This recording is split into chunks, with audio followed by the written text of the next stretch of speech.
November 24th, 1971. On the night before Thanksgiving, a man carrying a briefcase, wearing a dark suit and a sensible tie, took seat 18E on Northwest Orient Flight 305, a short hop from Portland to Seattle aboard a Boeing 727. He ordered a bourbon and soda, smoked his Raleighs cigarettes, and handed a folded note to the flight attendant. It wasn't a phone number. It was a promise. Inside the briefcase, he said, was a bomb. What followed would become the only unsolved hijacking in American aviation history. A case file swollen with false confessions, river drags, suspect sketches, and a handful of decaying bills that surfaced years later like a message from a ghost. This is the story of D.B. Cooper, Into Thin Air. Hey, y'all, I'm Chris Calvert. And I'm her husband, Rob Potter. Welcome to Hitch to Homicide. For better or worse. Till death do us part.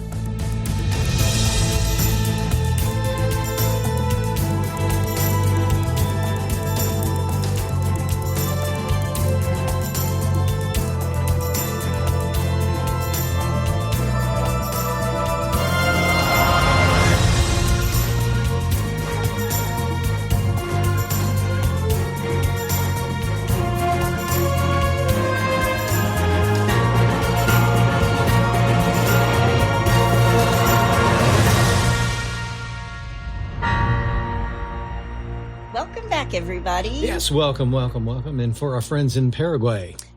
You are really picking some good ones lately. Well, and this is probably the hardest one I've had to do. Eguaje pora, eguaje pora, eguaje pora. I don't know. That Cherokee welcome was pretty hard. That's true. But that was very good. They're all hard. Well, wherever you're listening, be sure to subscribe to Hitch to Homicide, then like, rate, and review the podcast so other people who are just like you, love true crime, can find us. And if you're watching us on YouTube, hit that subscribe button below. Yep. If you want true crime with us all the time, 24/7, please go join our closed Facebook group. They're called the In-Laws and Outlaws. All you have to do is go to Facebook, type in H2H, In-Laws and Outlaws, answer a couple questions, you're in. We're growing by leaps and bounds. Please go join. Scotty says, please join. I post lots of photos and other information about our cases in there. It's a great group of folks. We love them very much. You can find us on Instagram at Hitch to Homicide or on X at H2H_podcast. And we also have a Buy Me a Coffee link if you want to send Rob some coffee. Yes, please do. You can find that link in our show notes. It's always at the bottom where it says support the show. It won't say buy me a coffee. It'll say support the show. Even though it means give me coffee. That's right. You can also send us a text. A link to that is at the top of the show notes where it says, send Chris and Rob a text. Yes. Now, y'all, I've been researching this case for a little bit, and I've watched there's all kinds of documentaries, and Rob kept walking in. I was like, do you want to know what I'm going to do next, or do you want to walk out of the room now? Well, actually, I didn't know what you were watching, so I left. But I have watched, in the past, I've watched a couple documentaries on this, and it's pretty amazing that the guy even pulled this off. It's very amazing that he pulled it off. It's the only unsolved hijacking case in the history of commercial aviation, and it's a Thanksgiving case. There you go. Before we get started, let me thank some sources. Wikipedia, FBI.gov. You knew they were going to be in there. History Link, Citizen Sleuth, New York Magazine, Britannica, People.com, History.net, The History Channel, The Mountain News, Newsweek, Reddit, Rolling Stone, and Astonishing Legends, just to name a few. I will have every single one of the sources that I used in the show notes, and I'm going to link to a ton of books if you want to read something on it. All right. Well, you ready? I am. Let's do it. On the afternoon of November 24th, 1971, it's the day before Thanksgiving, a man who identified himself as Dan Cooper bought a one-way ticket on Northwest Orient Airlines Flight 305. It's a Boeing 727. It's departing from Portland, Oregon for Seattle, Washington. Right. And before we even get started, I want to tell you something interesting about this right off the bat. Okay. I read that back in 1971, when the newsrooms heard about this hijacking, it's big news, and a reporter named Cale Williams was working the night of the hijacking, and he wrote some of the earliest stories about Cooper that hit the wire, and it was picked up by a man named James Long at the Oregon Journal, which is no longer even a paper. But James worked once upon a time with the PR director at Northwest Airlines, and he called him as soon as he hears about this hijacking, and somebody at the airline confirmed that the last name was Cooper. Okay. But James Long was having a hard time nailing down the first name. And on this night, there were storms afoot. It was bad out, and there wasn't great reception on the telephone. And somehow James ended up with the initials DB instead of the name on the ticket, which is Dan. And one wrote it, so they all wrote it. It went across the wire. It went across the wire, but his name was never D.B. Cooper. But that does sound a lot cooler than just Dan. Yeah, especially when you see all the drawings and stuff, and he's got sunglasses on. Yeah, we're going to talk about those. All right. So Dan Cooper's ticket cost him $20, and he paid in cash, or in today's money, about $160. It's a one-way ticket. He boarded the flight with 36 other passengers and a crew of 6, which included Captain William Scott, co-pilot William Radzak, flight engineer Harold Anderson, senior flight attendant Alice Hancock, and flight attendants Tina Mucklow and Florence Schaffner. When he boards, he's a white guy, about 6'1", weighs about 175 pounds. He's in his mid-40s. He had an olive complexion, brown eyes, black hair, and a short haircut parted on the left. So it was Elvis. Sorry. Was he in his 40s in 71? I guess he was, maybe. Yeah. He settled into his aisle seat 18E. He's at the rear of the plane. Now, some do say that he's in 18C, I want to say. Some people even say he was like in row 15. Regardless, he's at the rear of the plane. Okay. He lights a cigarette. He orders a bourbon and 7-Up while waiting for the plane to taxi and take off. So if you never rode a plane in the early 70s, I was lucky enough to do this. I was a teeny tiny little girl when I took my very first flight. Everybody smoked. Yeah. Everybody drank. It was very swanky to be on a plane. Everybody dressed up. So the fact that he was wearing a suit and tie is, pretty normal. Sure. Well, it always cracked me up, too, that there was a smoking section on the plane. Yeah, everybody smoked. And it didn't matter because the smoke from the back moved to the front. And the back of the plane was the smoking section. You're in a tube. So where's that smoke going to go? Yeah, it was bad. Well, and, at the time, I don't remember thinking anything of it. Now, today, we would all lose our minds on an airplane if somebody, lit up a Raleighs cigarette. Yeah, you'd have the air marshals tackling you. But he's drinking his bourbon and 7-Up, smoking his cigarettes, and the plane is taking off. It's taxiing and taking off. He's very polite. He's calm. He's wearing this business suit, and he does have sunglasses, but he doesn't have them on yet. And he has a black clip-on tie with a mother-of-pearl tie clip. And in his hands, he's got this black attaché case or a black... briefcase. Thank you. Briefcase. Yeah. Now, again, this flight's short, 30 minutes, and the plane leaves on time, 2:50 Pacific Standard Time. Okay. And not long after takeoff, and just a little after 3 p.m., Mr. Dan Cooper handed 23-year-old flight attendant Florence Schaffner a note. Now, she's sitting near him in the jump seat, near the back or the aft of the plane, and this 727 actually had stairs in the front and the back of the plane. The stairs in the back of the plane came out behind, underneath the tail. Right. Yeah. Sort of I don't know, military planes or whatever. I've never seen one that's like that. I have seen them where they will exit from the front and the back of the plane. I think Southwest does that sometimes, which I really appreciate because if you're in the very back, you can get off just as fast as the people in the front. Yeah. Which I think that's great. Mm-hmm. But she's this 23-year-old flight attendant. They were called stewardesses at the time. And these stewardesses were kind of sexualized a lot. Mm-hmm. And they wore cute little outfits. They were usually very pretty girls. Not usually, always pretty girls. Right. And they got hit on all the time. Sure. By the guys on the plane, which is horrible, but they did. Right. And so when Dan Cooper hands this 23-year-old Florence, hands her this note, she thinks he's giving her his phone number. She thinks he's flirting. Right. So she just takes it from him and she slips it into her purse. And then he leans over and whispers, "Miss, you better have a look at the note. I have a bomb." Oh.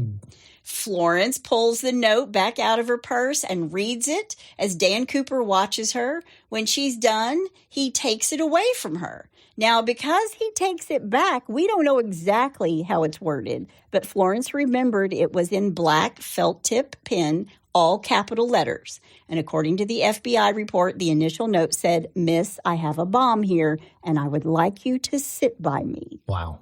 How about that? Jeez. So he tells her, come sit by me. Yeah. And she goes over, she sits by him. She does. And then this plucky 23-year-old asks to see the bomb in his briefcase. Oh, wow. She says, "I want to see it." And Dan Cooper opens his briefcase. She just gives it a short little glance, and she can see that it's 6 red sticks or cylinders, 3 on top, right, 3 on the bottom, with a mess of red wires connecting it all to what looked like a big battery. Wow. He tells her to write down his demands and take them to the cockpit, to the captain. These were either in a note or passed orally, and they included that he wanted on the tarmac in Seattle $200,000, or about $1.5 million today, in $20 bills in, quote, negotiable American currency, end quote. We're going to talk about that a little bit later. All right. And he wanted 2 back parachutes and 2 front parachutes. So 4 total, and a fuel truck to be ready when they landed for refilling the plane as soon as this 727 hits the ground. And he says, quote, "No funny stuff or I'll do the job," end quote. Now, Florence takes these instructions, either whether she's saying this orally or it's in a note, but she goes to the cockpit and to Captain William Scott, and he contacts SeaTac, the Seattle-Tacoma Airport Traffic Control Tower, right, and he tells them of their predicament. They, in turn, call the local police and then the FBI to inform them, "We've got a hijacking on our hands. Houston, we have a problem." We have a problem. But again, this flight is only 30 minutes. So it's kind of like for us, we leave Lexington and sometimes we have to go to Cincinnati to take an international flight out because Lexington, where we live, is not an international airport. It takes longer to taxi and take off than it does to actually fly to Cincinnati. Right. And that's sort of the same scenario here. This flight only takes 30 minutes. And it's going to take longer than that to get the money and the parachutes all together. So Captain Scott circles the plane over Puget Sound for about 2.5 hours. Wow. While on the ground, the FBI and the Seattle police are scrambling. And when flight attendant Florence Schaffner comes back after giving the note to the captain with Cooper's demands, Cooper is wearing sunglasses. And not just any kind of sunglasses. They were really different than the types of sunglasses that men wore. They were kind of wraparound sunglasses, something that really wasn't a thing in 1971. Okay. And I never thought about this part before, but the president of the airline is contacted. His name is Donald Nyrob, and he authorizes the ransom money and orders all of the employees to cooperate with Mr. Cooper's demands. Don't do anything stupid and don't be a hero. Right. So I guess when a plane is hijacked, it's up to the airline to come up with the money. Okay. I didn't realize that, and I don't guess I knew where the money came from, but logically that makes sense, Yeah, right? Sure. Absolutely. Now, believe it or not, the other 35 passengers, somebody's going to be like, "What a ditz." Of course, who else is going to pay the ransom? Come on, Chris. Anyway, but believe it or not, the other 35 passengers don't have a clue as to what's going on. They're told they're circling because of a minor mechanical difficulty and that the pilot is running off fuel before they land. And on the ground, U.S. Air Force Base McChord in Seattle ponied up the military parachutes. But Mr. Cooper didn't want those. He wanted civilian parachutes with manually operated ripcords. Okay. And the Seattle Police Department managed to get their hands on 4 of them from a local skydiving school. So he knew what he was doing. He knew exactly what he wanted. Just wait, it gets even more specific. All right. Now, when law enforcement had it all put together, they notify the cockpit and the captain that his demands had been met. It's now 5:24 p.m. And Captain Scott puts that puppy, that 727, on the ground at 5:39. 15 minutes later, he's like, I'm getting everybody on the ground. Right. And something that the flight attendant, Tina Mucklow, noticed was that Cooper seemed to recognize what was below them, like the topography of the land below, because he said to her as they were flying in, that looks like Tacoma down there, when they were, in fact, over Tacoma. And it's dark, right? And it's dark. And not only that, he knew how long it was going to take. He knew the drive from McCourt Air Force Base to the SeaTac airport. He knew how far it was, and he knew how long it was going to take him to get there. So to me, and these are details I don't know about, it sounds almost like he was probably ex-military. Very much could be ex-military, sure. Yeah. He's very knowledgeable. He's very prepared. And of course, just like you said, by now it's dark outside. And Mr. Cooper tells Captain Scott to park the jet in a lighted, isolated area of the flight line and close the window shades because he doesn't want a sniper getting a shot at him. Again, lots of forethought. Yeah. The passengers get off and they have to get on a bus to get to the terminal because they're so far away. And these people still have no idea that their plane was hijacked, not until they get inside the airport terminal. And that's when they find out. People are standing in there like, I mean, what was going on? What was happening? And they're like, what are you talking about? And they're like, your plane was hijacked. They had no idea. Yeah. So everybody stayed very, very calm. Now, Al Lee, who was the Seattle operations manager for Northwest, walked up to the plane with the cash in a backpack and 4 parachutes. He's dressed in civilian clothing because he doesn't want Cooper to think he's military or law enforcement. Right. And Al Lee meets flight attendant Tina Mucklow on the aft stairs, so the one in the back, and Al hands Tina the case and the parachutes. All right. Then Cooper tells Florence Schaffner and the senior flight attendant, her last name is Hancock, and the rest of the passengers to get off the plane. Get off. Get off. Now remember, he wanted them to be ready to refuel the plane, and they are. And while this is happening, he tells the flight crew and the captain that he wanted them to fly towards Mexico City on a southeasterly course at a low altitude, 10,000 feet, with the landing gear down. He wanted the cabin unpressurized and the wing flaps lowered 15 degrees and the 727 flying at the lowest minimum airspeed possible without stalling the jet. And apparently he tells them it's 230 miles per hour. Wow. And the co-pilot looks at Cooper and is just sort of like, look, we got a storm. We got all kinds of stuff, and going that slow and that low, we're not going to have enough fuel to make it to Mexico City because that's 1,600 miles away. Right. We're only going to make it 1,000 miles. So we're going to need to refuel again before we make it into Mexican airspace. And after learning this, he agrees that the 727 will need to land someplace else. And they decide they're going to stop in Reno, Nevada and refuel once more. Now, he's very calm during all of this. In fact, later, flight attendant Tina Mucklow will say that he was, quote, rather nice. He was never cruel or nasty. He was thoughtful, end quote. So he's not waving this briefcase around threatening to blow them all up, right? Right. And while they're on the ground in Seattle, Cooper offered to get the flight crew dinner as part of his demands while they're refueling. He's like, anybody hungry? You want me to get you some dinner while we wait? Want a burger? Yeah. And before they leave Seattle, he wants the plane to take off again with the aft staircase lowered. And the guys at Northwest were like, no, that's not safe.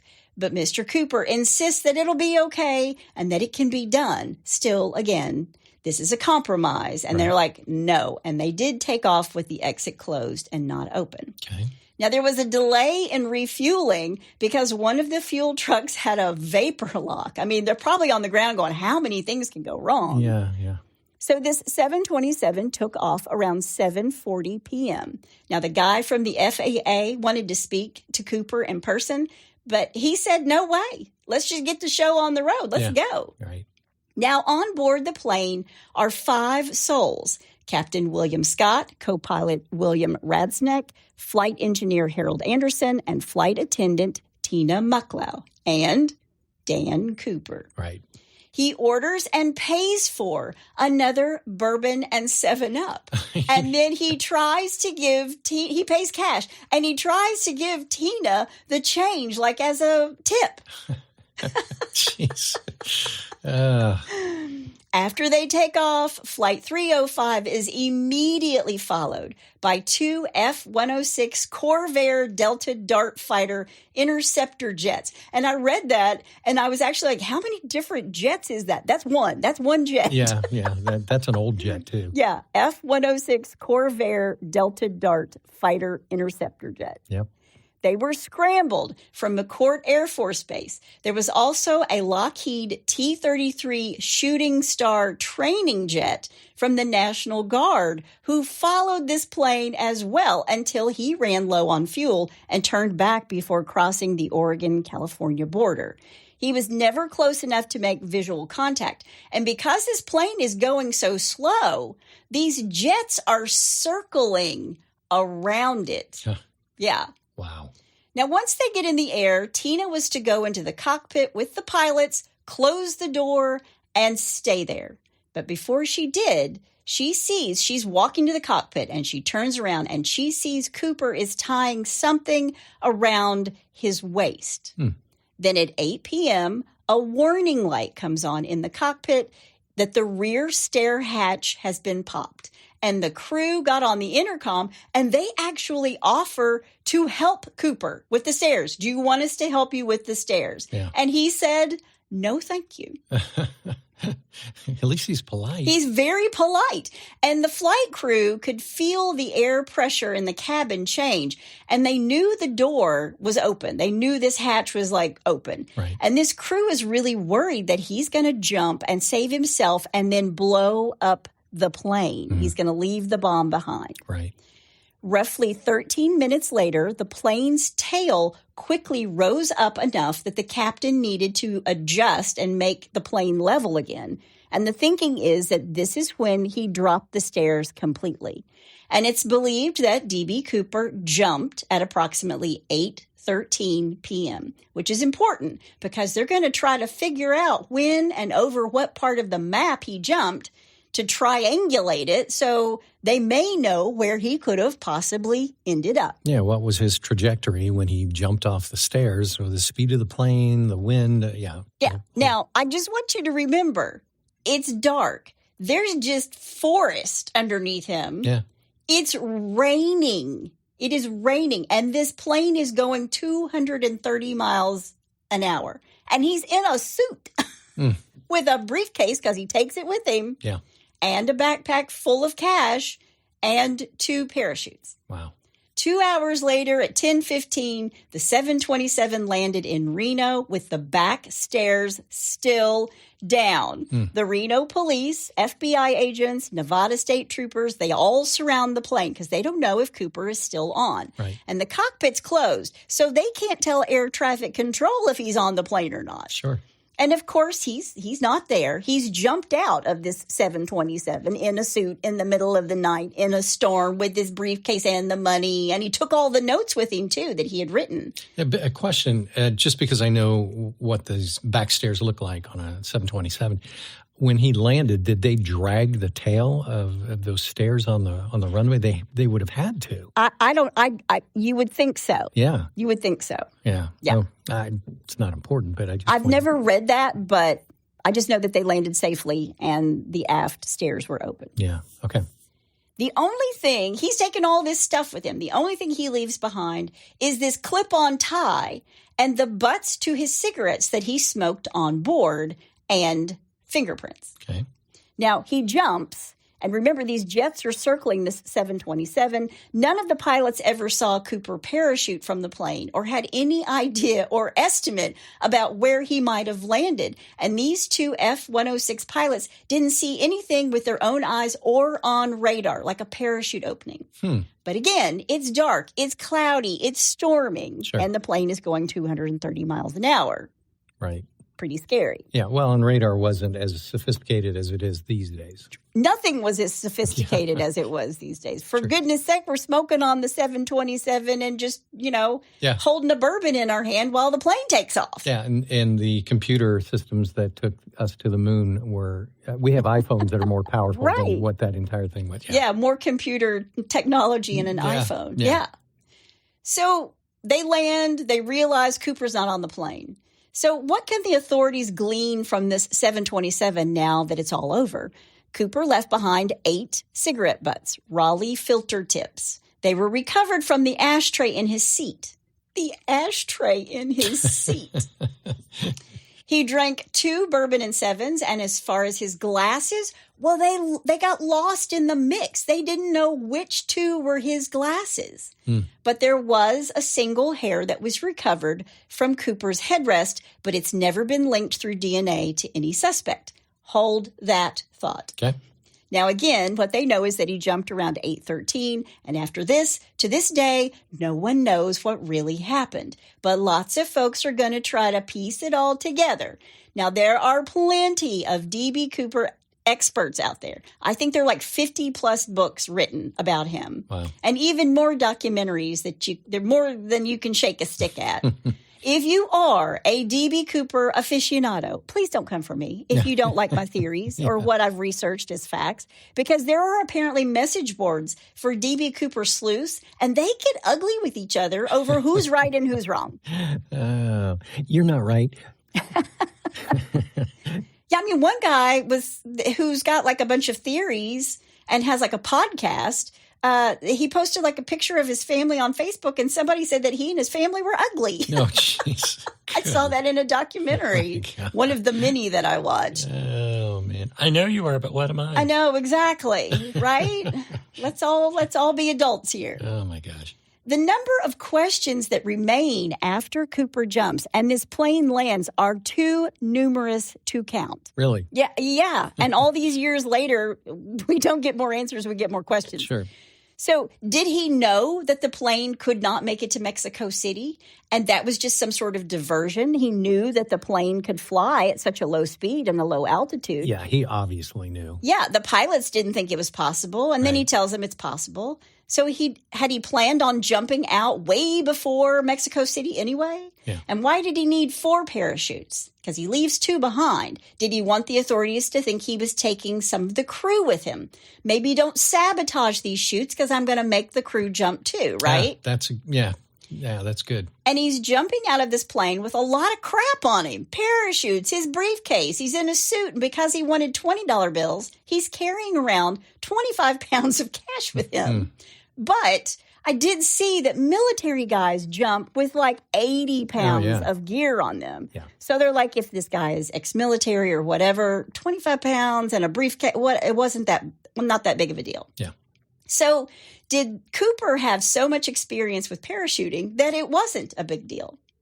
Now, the plane lands, and before it does, the FBI begins its investigation. It's going to be called NORJAC, short for Northwest Hijacking. It is still to this day, the case is called NORJAC. Really? They search this plane after it lands. All they find of him is his J.C. Penney black clip-on tie with the tie clip and 2 of the parachutes that were left behind. And one of them was opened, and 2 of the suspension cords were cut from the chute. And maybe that's what Tina Mucklow saw him wrapping around his waist. So did he use it to tie the money to his body, to his briefcase, or his briefcase to his body? Yeah. But there are those who believe that the tie he left behind could have been something he borrowed, or that it was purchased used, and whatever they were able to get from it could have belonged to someone else. And I saw that the ties that you wear, everywhere you've gone wearing that tie, it's on that tie. Oh, really? Yeah. Oh, wow. Yeah. So there's DNA on this tie, but in 1972, DNA wasn't a thing. Right. But fingerprints were, and he was not wearing gloves. And 66 latent fingerprints were lifted from the cabin of the plane. And because Tina and Florence were up close and personal with Cooper, they were able to give really detailed descriptions. So there are lots of composite sketches of Cooper. I think the first one they put out is the one everybody called the Bing Crosby, because it does look like Bing. Maybe it was Bing. And the FBI starts interviewing anyone and everyone who came in contact with him at the airport before he boards the plane, on the plane. And by the time the investigation is just 5 years running, they had considered over 800 suspects. And I'm going to narrow that down a little bit because eventually they're going to have over 1,000 people. Wow. The FBI and the police had a hard time calculating where Cooper may have landed. Throughout the flight, there was this storm and the rain was falling over the area when he jumped. And the FBI recreated the hijacking using the exact same 727 jet with the exact same captain, William Scott, flying the same pattern. Okay.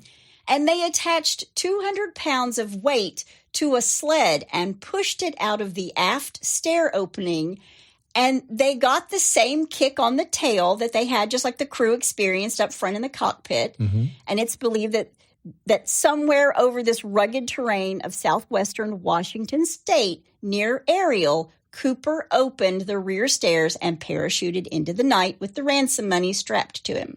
But there had to have been so many variables, though. I mean, When did he pull the chute? I mean, they were at 10,000 feet, so he could have fallen, 5,000, 8,000 feet before he even, opened his chute. Yeah. Then you have the wind variables. And the plane's going 230 miles an hour. Remember, they have to at least go that. Yeah. I mean, to keep the jet afloat. Here's sort of a comparison. I remember I played tennis in high school, and I remember we had a match one night, and I went out to my car in the driveway of my house, and I was putting stuff in the car, and I put my tennis racket up on top of my roof, and I took off it and forgot about it until I got like halfway down the road. We lived out in the country. And there was farms everywhere, and there was corn growing in the field there. And I realized that, I lost my tennis racket. Next day, I went back out, and I had another racket, and I put it on top of my car and tried to recreate it exactly. So I went down the road, and I'm looking, I see it fly off into the cornfield. I'm like, it's got to be there.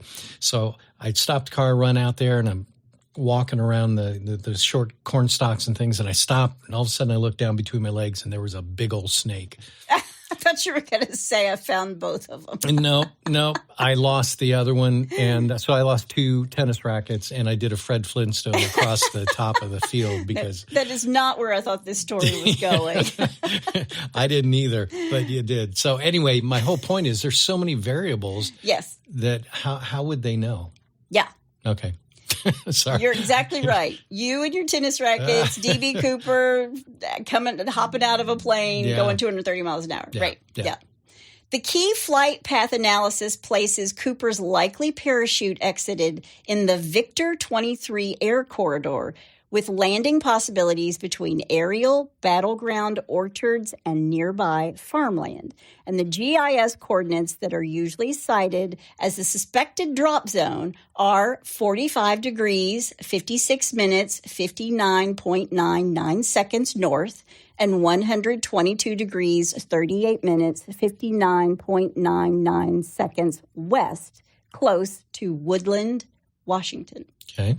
Now, the placard from the flight's 305 stairs went with him, apparently, and it was found near Silver Lake, which only further supports this general zone as the likely target for his initial landing. Okay. And the bulk of the FBI and the Army ground search in 1971 covered these forests and these farmlands and the riverbanks in between Lake Merwin and the town of Ariel, stretching down to Battleground and westward toward orchards, but there was no sign of Dan Cooper, the money, or a parachute, or any parachute. Wow. The FBI received dozens, if not hundreds of letters claiming to either be from D.B. Cooper or somebody who knew his identity, and they dismissed most of these as hoaxes. However, there were a handful of letters sent within the first weeks of the heist that the FBI retained in their file, and the first was received a mere 5 days after the heist on November 29th, 1971. It had been sent to the Reno Evening Gazette, made with cutout letters from the Sacramento Bee newspaper. Okay. And it simply said, quote, "Attention, thanks for the hospitality, was in a rut," end quote. What does that mean? I don't know. One day later, the Vancouver province, British Columbia, receive a letter supposedly from Cooper, which claimed, quote, "The composite drawing on page 3 does not represent the truth. I'm leaving Vancouver. Thanks for the hospitality," end quote. Okay. On December 1st, the Portland Oregonian received a note using Playboy cutouts arranged to say, quote, "Am alive and doing well in hometown. The system that beats the system," end quote. Wow. Mailed the same day, the Reno Evening Gazette received a fourth letter that read, quote, "Plan ahead for retirement income," end quote. Well, he did. He's got a sense of humor. Yeah. As the FBI continued to sift through clues in the letters, whoever was sending those letters seemed to be living a pretty good life. Yeah. But one of these letters had been of particular interest to the FBI as it contained information not available to the public. And we're going to talk about that in just a moment. Okay. But barely 2 weeks after the heist, the Los Angeles Times and other papers received a manifesto, supposedly from D.B. Cooper, on December 11th, 1971. It opens, quote, "I knew from the start that I wouldn't be caught. I didn't rob Northwest Orient because I thought it would be romantic, heroic, or any other euphemisms that seem to attach themselves to situations of high risk," end quote. He claims the reason he would never be caught was that he didn't leave any fingerprints. He wore a toupee and disguised his appearance with putty face makeup. Really? Yes. And we're going to talk about that in just a little bit. And the stewardess didn't... Well, the stewardess said his hair was jet black, like right. like shoe polish black, like Elvis black. Yes, and he had olive-colored skin, and the one of the flight attendants did say that she thought he looked like he had on makeup. Okay.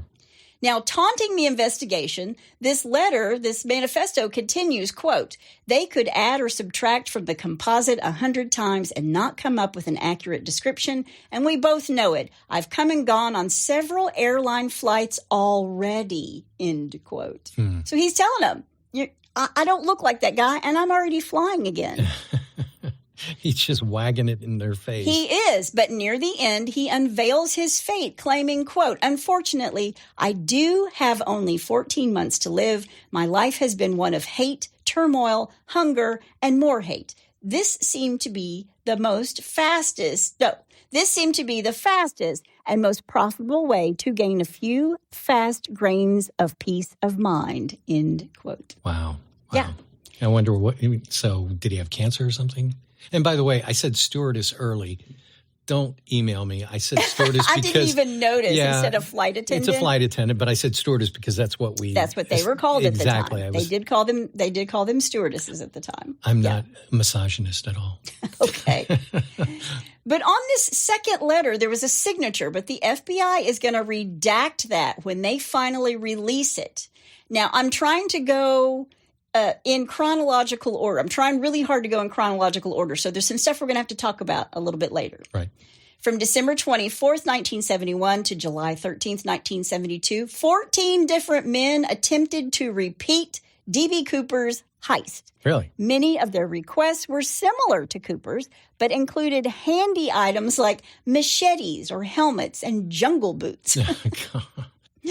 Then, on February 10th, 1980, an 8-year-old boy named Brian Ingram found 3 packets of cash totaling $5,800. It's the ransom money, and it is found buried along the Columbia River at Tina Bar near Vancouver, Washington. he's out there building a campfire with his dad, and they were all 20s, and the serial numbers matched those that were recorded before the handoff. Now, the bills had deteriorated, but they're still bundled up. Now, later, they expanded the search interest to nearby districts, such as the area north of the Columbia River, following this 1980 discovery of the ransom cache. The region around Tina Bar, where the money was found buried, marked the furthest west of the original search zone and prompted additional ground and riverbank sweeps. But again, they find nothing, and the case goes cold. There's no parachute, no Cooper, nothing. So what was the original amount that he demanded, $200,000? $200,000 and $20 bills. Okay, so, I mean, the guy's obviously smart. So it almost sounds like he would have on purpose planted those just to throw everybody off, because he knew that I'm sure he didn't bury them very deep if they found them that easily. Yeah, you think? Yeah. That's what I would have done. For sure. He's a smart cookie. There's no getting around that. Right. Now, over the years, the FBI has considered over 1,000 individuals as suspects in the D.B. Cooper case, and a number of names have gained notoriety through FBI investigation and urban legend. Norjack is still officially unsolved by the Bureau, and they closed their active investigative work in what year? What year do you think? 2093. 2016. Oh, really? Yeah. Wow. They never reached prosecutable proof on anyone. Now, the tie he leaves behind has been put to some tests. They've recovered hair, potential DNA, and over 100,000 minuscule particles, including rare metallic fragments such as pure unalloyed titanium and not the common consumer stuff. Pure titanium. And in 1971, that pointed to aerospace. They also found high-end metal fabricating or defense-adjacent work. They found minerals called, I'm going to get these wrong, strontium sulfide, used in specialty and early light-emitting or high-temp applications. Very odd for an office tie. Yeah. Cerium, a rare earth element consistent with certain industrial polishing, alloying, and high-tech manufacturing environments. But they also found these titanium alloys, bismuth, antimony, aluminum, and non-metal stuff like lycopodium spores, like pharmaceutical spores, not from like the forest. So all of these particles together pointed to someone who worked around these rare earth minerals. And in 1971, that's Boeing. Ah. Yeah. The specialty metal outfits, like the other metals that they find, they're only coming from places like the Crucible and Allegheny, which is big U.S. specialty steel operations that were operating in the 60s and early 70s. Gotcha. Or somebody who worked in an engineering role, because the guy who's wearing this tie is not just Joe Blow. He's not a sales guy. Yeah. He's got these rare earth minerals on this tie. Well, that was the first thing I was thinking of. I think the guy's either a scientist or an engineer. He's ex-military. He's a pilot. I mean, who knows? Yeah. Wow. Now, a guy named Tom Colbert, he's a documentary filmmaker, used the Freedom of Information Act in 2017 and got even more information released. I'm going to talk about that in just a second. But I want to give you like the top 5 possibilities. I'm going to give you every name, that I think has got something to do with this. Okay. Not every single one, but the top ones. And I'm going to give you the top 5 possibilities. You're not going to give me the 1,000? Come on. We have time. Yeah. Well, there's always a problem somewhere with every single one of these suspects. Okay. Either their age or the timeline or the science or the documents, or there's a lack of corroboration. Yeah, and that's why D.B. Cooper is still folklore. But these are the 5 most viable identities for Dan Cooper. Don't come for me if you are a D.B. Cooper person. I mean, they have like conventions of just people who show up to talk about D.B. Cooper. And let me go back for a second. How old did they think he was when he jumped? Mid-40s. Mid-40s. Okay, so he's probably deceased and gone. Well, he said he only had 14. Well, but see, even that, I go, was that a ruse? So when they think, okay, it's all a ruse. Yeah. Everything is. I'm dying in 14 months. Yeah. So, And he doesn't even look like himself. He's saying that's not even me, right? Yeah. But these are some of the most frequently discussed suspects associated with the case. Richard Floyd McCoy Jr., and here's why he's considered. He pulled the closest known copycat hijacking on April 7th, 1972. Same aircraft type, 727, with the same air stair, same parachute demand, same basic method, and he actually jumped and survived. Now, that's not a coincidence. That can't be a coincidence, right? Yeah.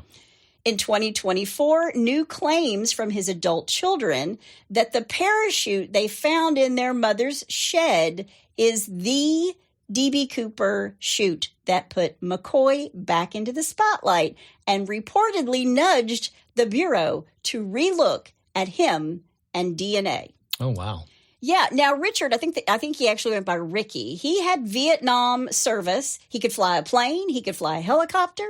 He was cool under pressure, exactly what's consistent with somebody who could talk about flaps and airspeed and door operation with the cockpit crew, the way Cooper did. Right. And the motive sort of fits. You know, the money, the capabilities, he demonstrated the willingness to hijack. But the problems are that the FBI has historically said that no, McCoy isn't Cooper because there are differences in the description and the notes and his alibi on November 24th, 1971.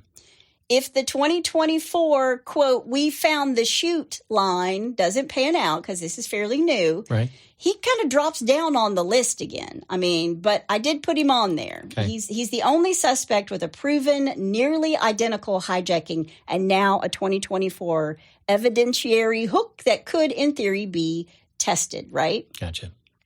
A noted hijacker who committed a very similar crime after the Cooper case. McCoy had a strong resemblance to Cooper's sketch, and he was a skilled skydiver. And it's after this tip from his family. They said that he was bragging that he had come up with a foolproof plan for hijacking a plane and that D.B. Cooper should have asked for more money. And he's arrested after this. So he was a suspect, but he was also saying that D.B. Cooper did it wrong. And his facial features do match the sketch a lot more. And he parted his hair on the correct side.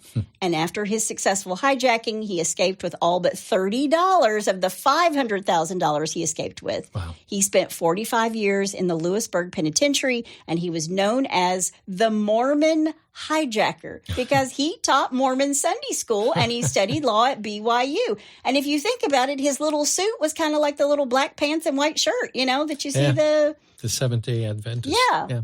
But the FBI eventually ruled him out based on evidence of his whereabouts during this Cooper hijacking because he was in Provo, Utah for Thanksgiving, and 2 years into his sentence, he fashioned a fake handgun from dental paste and escaped prison with 3 other inmates. But months later, he was killed in a shootout with police. Wow. Yeah. But it's February of 2024 that his son comes forward and says, our mom died in 2020. We started going through everything. This is the parachute. And they said that the mom actually, before she dies, she confesses, your dad was D.B. Cooper, and I actually helped plan both of these heists. Really? And I even drove him to the airport for the second one. Whoa. Yeah. Okay. There are credit card statements showing that he was in Portland, Oregon before Norjack. The day after McCoy was within 8 days' drive of the area where Cooper jumped. And that Christmas, Rick, his son, remembers his dad suddenly being flush with cash and believing he laundered the money in Vegas on his route home. Yeah. Wow. Now, when his son brought this parachute forward, the FBI is like, well, do you want this case solved or not? I mean, are you willing to give us your DNA? And he was like, he wasn't super thrilled about giving his DNA, but he did. He gave it to him. Okay. The next one, his name is Vince Peterson. And here's why he matters in 2024-25. Investigator Eric Eulis has been hammering on the titanium and specialty metal particles found on the tie, and he argues that the particles match industrial environments like crucible steel, where Peterson worked, and that's a rare physical lead in a case that is mostly paper and memory. And Eulis says he has Peterson's DNA and has asked the FBI to compare it to the Bureau's Cooper profile, and the Bureau has refused to share. And when the FBI says, quote, no access, end quote, yeah, it doesn't prove that Peterson is Cooper, but it does tell you that the Bureau is guarding what little that they have. Right. Now, Peterson was the right type. He was middle-aged. He was technical. He could plausibly understand aviation basics from work around metals and aerospace supply. And Eulis tracked the rare earth minerals to the Crucible Steel of Pennsylvania, the main supplier of titanium and stainless steel for Boeing's aircrafts in the 60s. And contacting Crucible Steel, Eulis was able to discover that only 8 researchers worked on those specific metal-type projects at the time. And one of those employees matched Cooper's description, Vince Peterson, who regularly traveled to the Pacific Northwest on business. Eulis claims, quote, I could put him in Seattle. I could put him at Boeing. He's a compelling person of interest, end quote. Wow. Now, Eulis has spent years attempting to get the FBI to turn over the tie to him so he can acquire DNA to prove Peterson's guilt. And in early 2024, he made his latest appeal with the help of Peter's daughter, Julie Dunbar, who wants to refute Peterson's accusations, stating, quote, something like this is just so far out of his character, end quote. Okay. Eric's story is very compelling. I'll give him that. But it does not change my point of view that my dad was not D.B. Cooper, end quote. Now, Eulis is still waiting to hear on the status of the tie to get his answers. Now, he does bear a striking resemblance to the sketches of D.B. Cooper. But the problem is this guy's just a single investigator. This is a driven suspect, not a generated one by the FBI. He's come up with this on his own. Right. We don't have public confirmation the tie DNA is good enough or clean enough or from Cooper because contamination is a persistent issue with this case. Yeah. He connects to the only real artifact that we have, which is the tie. And physical evidence suspects get priority over, quote, my uncle confessed, end quote, suspects. So that's why he's one of the ones I wanted to talk about. Okay. Next is Kenneth Peter Christensen. Now, he's always been around. He's an ex-paratrooper, a World War II ex-paratrooper. He was a longtime Northwest Orient employee. He was a flight attendant, so he knew the airline, he knew the routes, the aircraft, and what the airline could do under duress. And that's very Cooper-like. He lived in the Pacific Northwest, which matches the likely landing search area. His brother went to a private investigator because he was so sure his brother was Cooper that he turned all of this information that he found into books and a History Channel treatment. Oh, wow. Now, here are the problems with this. There's no money trail that cleanly connects him to the $200,000. The FBI didn't buy it when it was presented to them. And in a real CIA, FBI matrix, airliner, insider, parachute experience, he's the right age, right geography. Yep. It's really hard to ignore, even if it's circumstantial. Christensen has all 4, but DNA evidence and other inconsistencies have virtually eliminated him. Okay. Next is Walter R. Rica. And here's why he makes the cut, and I hope I said his last name correctly. In 2018, he made a confession to a friend. He recorded it, notarized it, giving permission to release it after his death. And that's way more structured than most deathbed, quote, yeah. I was D.B. Cooper, right? Right. He was a former military paratrooper, so he could have survived a cold night, low visibility jump from a 727. Mm-hmm. His description of where he landed near Cle Elum was detailed enough that the investigator actually found a truck driver who remembered picking up a stranger that night. Oh. So that's some rare corroboration in this case. Yeah. But here are the problems with him. It's late, secondhand, post facto storytelling, and it's weaker than contemporaneous evidence. Okay. It doesn't solve the money recovery problem. Only 5,800 is found in the Tina Bar in Tina Bar in 1980. Right. And the rest of it never circulated because they sent these serial numbers out to every single banking institution. He's among the he confessed to me guys, and he has the best skill set, military parachute skill and a specific post-jump story and an actual living witness decades later. Okay. Others are Lynn Doyle, L.D. Cooper. You know, they thought that he came home the day after the hijacking with these unexplained injuries. Now, this story comes from his niece, who's 8 at the time. And the family members noted that he had an obsession with a comic strip character named Dan Cooper, who was a Canadian pilot and a paratrooper that was only released in Canada. And the comic book is released in French. Oh. When you look at these comic books, it looks a lot like what D.B. Cooper dressed that day. Okay. And he does parachute out of his plane. I thought that was pretty interesting. Yeah. Then there's Barbara Dayton, a transgender woman, an experienced pilot and skydiver who confessed to the crime before retracting her confession. And the FBI didn't pursue her as a leading suspect. Others have just been more like urban legends. Dwayne Weber claimed to be Cooper on his deathbed. Okay. Ted Mayfield, a decorated skydiving instructor and Vietnam veteran with a criminal past.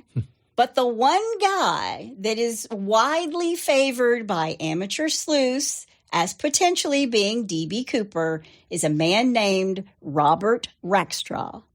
I'm telling you what, he never goes away.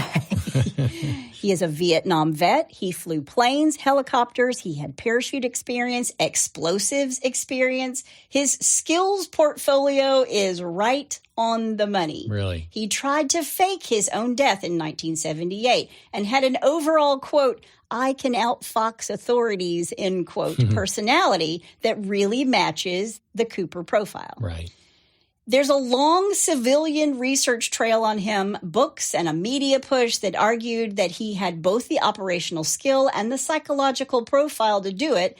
And a guy named Tom Colbert, I talked about him a little bit beforehand, Right. the documentary film director, is 100% that D.B. Cooper is Robert Rackstraw. Now, they released these letters in 2017. They were given to them. They were able to read through them. And there was a code breaker who was in Vietnam with Robert Rackstraw, and he says that Robert has left coded messages in the letters that he sent to the FBI. And once he got a hold of these letters, he started doing this whole code thing that they did back in Nam, and it spells out, I'm Robert W. Rackstraw. Oh, wow. But there's a guy who sort of disputed this and said, it also spells out, I am SpongeBob SquarePants. I knew it. Yeah. Now, originally, he's from San Diego. He joined the 1st Cavalry Mobile Division in Vietnam in 1969, serving for 8 years. And during this time, he was a helicopter pilot known to be a rule-breaking con artist. During his service, he received parachute training, scuba lessons, underwater demolition instructions, and classes on flying planes, piloting helicopters, and performing high-altitude low open commando drops. Really? All skills that Cooper used. Yeah. And a mere 5 months before Nordjack, Rackstraw was kicked out of the Army for lying about his combat record. And the FBI even said, quote, it was entirely possible, even plausible. Wow. End quote. So he has all these aliases. He's got all these fake identities.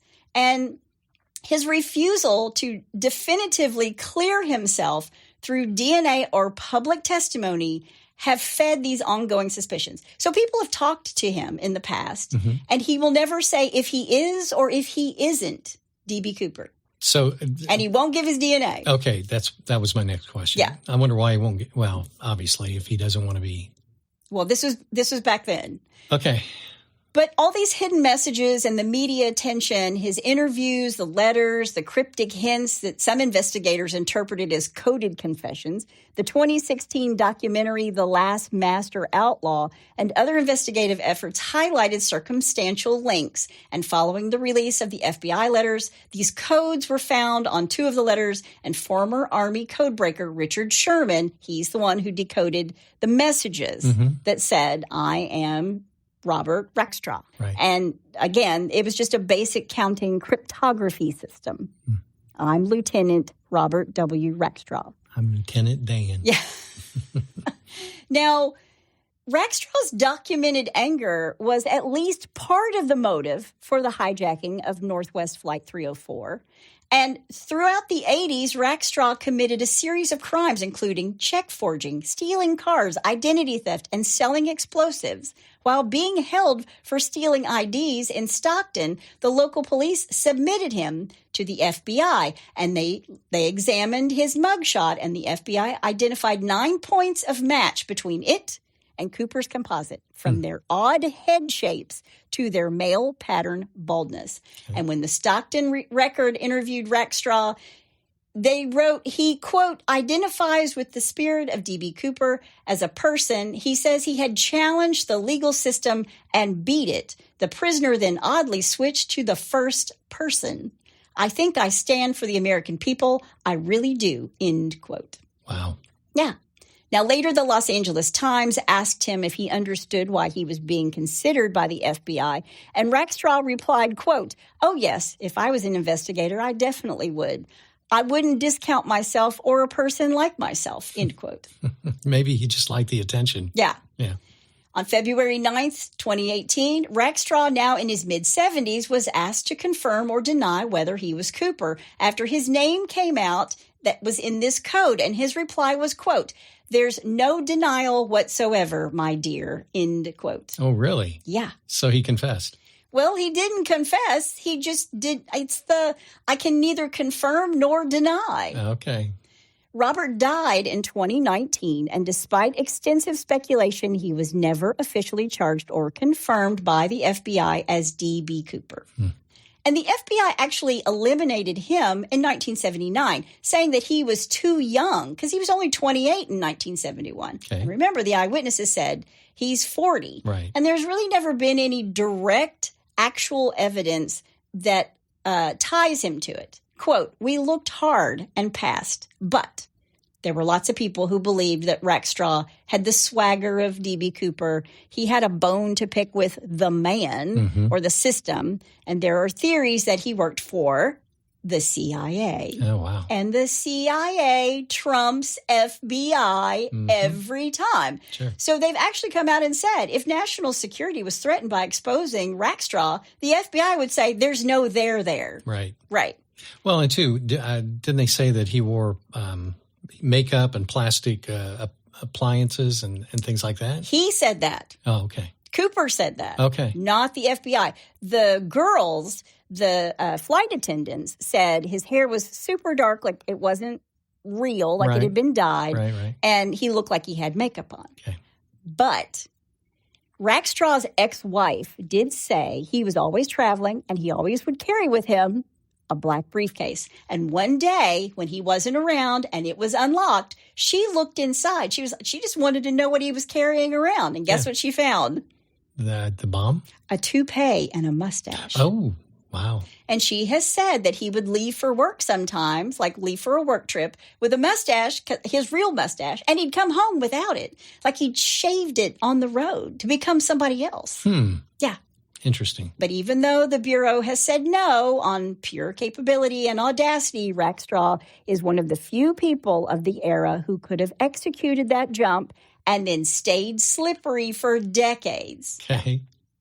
Here's the thing, though. You would think with all the advances in DNA, the FBI would be able to link what they do have, at least through a relative, like through genetic genealogy, like what they used to catch the Golden State Killer. Sure. But again, the FBI hasn't reported that they've used genetic genealogy. Not to mention the DNA on the tie is degraded and believed to originate from at least 3 different people, all male. Right. And the cigarette butts, that would be great DNA. Yeah.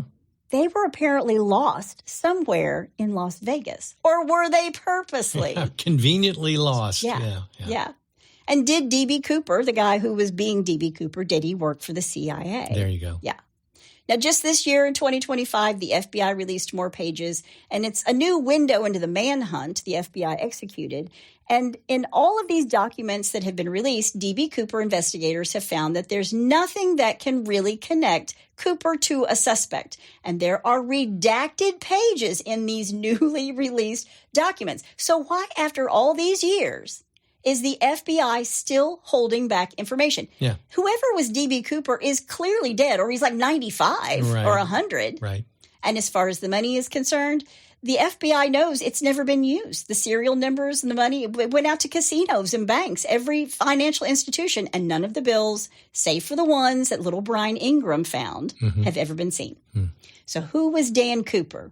Was he one of the many on the list? Did he die that night? Did he bury the money? Or was it because of so much of the time in the middle in the forest that it was underground? Like he didn't bury it, but it just took time and silt and whatever covered up the money? Right. One thing's for sure. From now on, when you and I fly the day before Thanksgiving on a plane, I'm going to order a bourbon and 7-Up, and I'll be thinking of Dan Cooper. And that's all I have to say about that.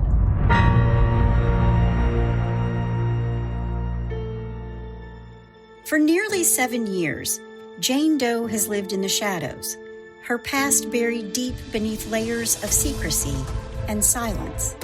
After completing more than was asked of her in her last assignment for the enigmatic Kywolf project, Jane Doe vanished without a trace, leaving behind a trail of dead bodies and unanswered questions. But now, as the specter of her past returns with a vengeance, Jane finds herself thrust back into a world she thought she'd left behind forever. When her former sins come knocking on her door, Jane is faced with an impossible choice: continue to hide in the shadows, or once again take up arms against the forces that threaten to tear apart the fabric of society. With enemies lurking around every corner and allies who may not be what they seem, Jane must rely on her wits, training, and her unyielding determination to survive. And while trust is a luxury she cannot afford, Jane must confront the truth about herself and her past. As the clock ticks, she realizes that the line between family, friend, and foe are razor thin, and in the end, the only person she can rely on is herself. Jane Doe 4 Charlotte is available September 24th, 2024. No name, no regrets, no mercy.